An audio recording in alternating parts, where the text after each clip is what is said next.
Major sources of impairment or source categories causing water quality impairment include hydroelectric facilities, forest management activities, irrigated agriculture, grazing, wastewater, municipal and industrial wastewater discharges, stormwater runoff, as well as roads. The key sources of impairment include loss or degradation of riparian vegetation and riparian function, erosion and sedimentation from numerous sources, primarily forest management practices and forest roads, nutrient enrichment from agriculture, impoundments, including both hydroelectric facilities as well as irrigation storage, loss of wetlands, and water diversion. The effects of these water quality conditions on uses of water in the Klamath River include direct fish mortality associated with low dissolved oxygen and elevated stream temperatures, as well as possibly ammonia toxicity. In addition, fish mortality due to disease organisms, which appear in some cases to be enabled by water quality conditions, particularly stream temperature and nutrient concentrations. And then there are sublethal effects on both salmonids and suckers, particularly salmonids, on reduced growth or growth rates of juveniles, as well as effects on the spawning success of both salmonids and suckers due to loss of suitable spawning habitat.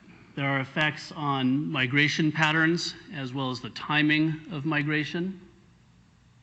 And then something that's been getting a lot of attention in the media the last couple summers is intense algal blooms and associated release of toxins from these blue-green algae species that can have potential health effects and affect recreational use, potential municipal water supply, as well as cultural uses. And finally, there are effects on tribal members' health, diet, and certain spiritual practices described in our basin plan as cultural uses. So our analytic approach is multifaceted. It includes doing literature review to make qualitative linkages between sources of impairment and water quality conditions, doing empirical data analysis, and then application of mathematical hydrodynamic and water quality models. The primary water quality models that we're using are CE-Qual W2 and RMA, and under the terms of an agreement that our agencies and EPA reached with Pacificor, the owners and operators of the hydroelectric facilities, we have use of these two models that had been developed for them in support of the FERC process. These are, as I mentioned, hydrodynamic and water quality models, and they can simulate nutrient cycles, dissolved oxygen, temperature, and pH conditions, which are the parameters for which we're developing the Tmdls. So we made some enhancements to these models based from the versions that we got from Pacificor. These were enhancements or modifications that were made in response to peer review comments that were made, peer review of these models, and as well as change or modifications that were made simply to suit our needs for the Tmdl program. So these enhancements are identified here. The status is that all of these enhancements have been completed. We now have working water quality models that have been calibrated to the year 2000 and validated to the year 2002. And we're now beginning the process of doing water quality simulations, which serve as the basis for doing the kind of quantitative component of the Tmdl, which is determining the load allocations to the different source categories. We anticipate having the water quality modeling work wrapped up by spring of 2007, and we'll be holding public meetings at that time next spring to present those results and present the preliminary findings of our analysis. So stay tuned for notices about those meetings. As I mentioned, the second part of the TMDL is the policy part. That's the, well, what are we going to do about it part?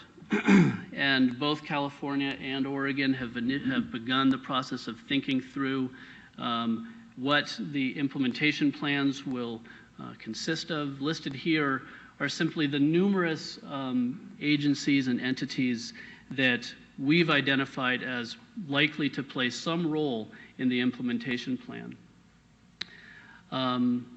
With that, I want to just mention that there are two staff with me here who are Ben Zabinski and Elmer Dudek, and they are working on the implementation plan. And they have an informal survey for California to solicit input from you on what factors should be considered as we develop the implementation plan for the Klamath River in California. This is in addition to feedback that we're going to get and that we've already gotten through California Environmental Quality Act, or CEQA, scoping meetings that we're having addressing the TMDLs. So with that, I'm over time, and thank you. Can I just say one thing? There's one take-home message from the slides that Matt showed. I think for us in Oregon, the biggest policy challenge will be if the technical analysis indicates that under natural conditions, our numeric water quality standards objectives are exceeded, then how is the TMDL to be implemented? And the challenge will be to implement it in a practical fashion that's economically feasible and doesn't divide the basin. And we haven't completed the analysis. I think that that's the key, the crux of the whole TMDL process.